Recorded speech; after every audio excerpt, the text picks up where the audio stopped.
സങ്കീർത്തനം അധ്യായം 3. ദാവീദ് തന്റെ മകനായ അബ്ശാലോമിന്റെ മുൻപിൽ നിന്ന് ഓടിപ്പോയപ്പോൾ പാടിയ ഒരു സങ്കീർത്തനം. യഹോവേ, എന്റെ വൈരികൾ എത്ര പെരുകിയിരിക്കുന്നു! എന്നോട് എതിർക്കുന്നവർ അനേകം പേർ ആകുന്നു. അവന് ദൈവത്തിങ്കൽ നിന്ന് സഹായമില്ല എന്ന് എന്നെക്കുറിച്ച് പലരും പറയുന്നു.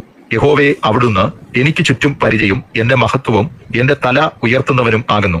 ഞാൻ യഹോവയോട് ഉച്ചത്തിൽ നിലവിളിക്കുന്നു. അവിടുന്ന് തന്റെ വിശുദ്ധ പർവ്വതത്തിൽ നിന്ന് ഉത്തരം അരുളുകയും ചെയ്യുന്നു. ഞാൻ കിടന്നുറങ്ങി, യഹോവ എന്നെ താങ്ങുകയാൽ ഉണർന്നുമിരിക്കുന്നു. എനിക്ക് വിരോധമായി ചുറ്റും പാളയമിറങ്ങിയിരിക്കുന്ന 1000 ജനങ്ങളെ ഞാൻ ഭയപ്പെടുകയില്ല. യഹോവേ, എഴുന്നേൽക്കണമേ! എന്റെ ദൈവമേ, എന്നെ രക്ഷിക്കണമേ! അവിടുന്ന് എന്റെ ശത്രുക്കളെ ഒക്കെയും ശിക്ഷിച്ച് നശിപ്പിച്ചു കളഞ്ഞു. ജയം യഹോവയ്ക്കുള്ളതാകുന്നു.